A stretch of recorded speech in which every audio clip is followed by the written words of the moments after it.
ओम नमः शिवाय। आज हम महाशिव पुराण के प्रथम खंड के 13वें अध्याय का श्रवण करेंगे।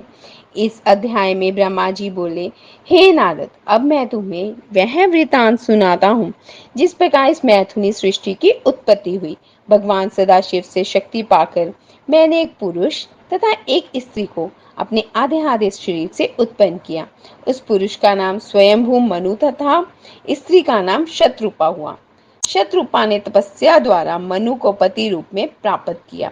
फिर उन दोनों पुरुष और स्त्री ने मेरे पास आकर कहा, हे पिता, आप हमें कुछ आज्ञा दीजिए।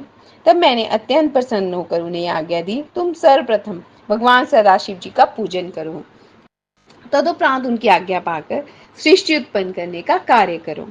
मेरी आज्ञा को स्वीकार कर उन्होंने ऐसी तपस्या की कि भगवान सदाशिव जी ने प्रसन्न होकर उन्हें अपना दर्शन दिया और वरदान मांगने के लिए कहा।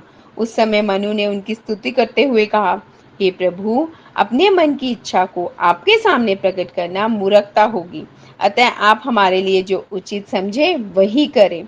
यह सुनकर भगवान त्रिशूल पानी प्रसन्न होकर बोले, हे मनु, तुम मनुष्य सृष्टि को उत्पन्न करो। उस सृष्टि कार्य में तुम्हें कोई कष्ट नहीं होगा। तुम्हें 3 प्रकार के ऋण चुकाने होंगे। एक होगा देव ऋण, एक होगा पितृ ऋण और तथा ऋषि ऋण।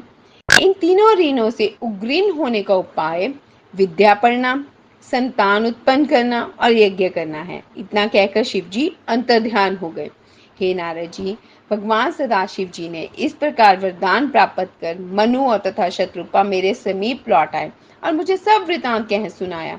उसे सुनकर मैंने भी उनसे कहा, तुम दोनों संतान की उत्पत्ति करो। मेरी आज्ञा पाकर वे दोनों सृष्टि उत्पन्न करने लगे। सर्वप्रथम उन्होंने 2 पुत्र तथा 3 पुत्रियों को उत्पन्न किया।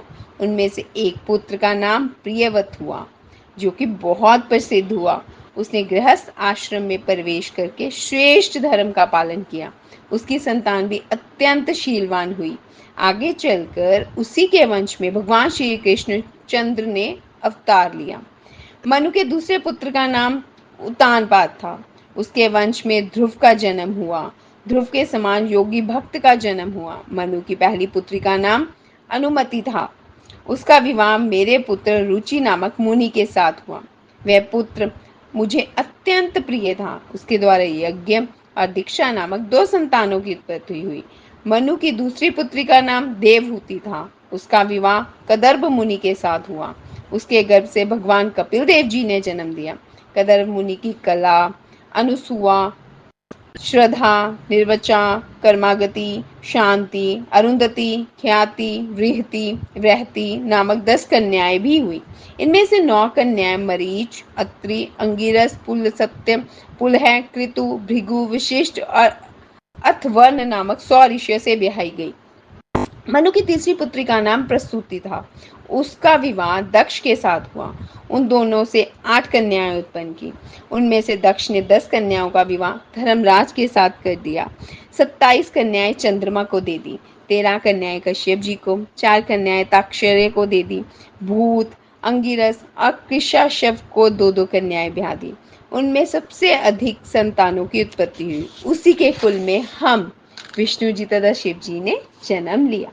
इस प्रकार अपनी 60 पुत्रियों का विवाह करने के उपरांत दक्ष ने मेरे पास आकर सब हाल कह सुनाया और यह पूछा, अब आप मुझे क्या आज्ञा देते हैं। दक्ष की यह बात सुनकर मैंने उसकी प्रशंसा करते हुए कहा, हे पुत्र, अब तुम कोई ऐसा उपाय करो जिससे तुम्हारी एक पुत्री का विवाह शिव जी के साथ हो सके। ऐसा करने से तुम्हारा जन्म सफल हो जाएगा और हमारी सृष्टि पवित्र हो जाएगी। मेरी ये आज्ञा सुनकर दक्ष कठिन तपस्या करने के लिए चला गया। उस तपस्या के प्रभाव से आदिशक्ति जगदम्बा ने दक्ष के घर में अवतार ग्रहण किया। ओम नमः शिवाय, ओम नमः शिवाय, ओम नमः शिवाय।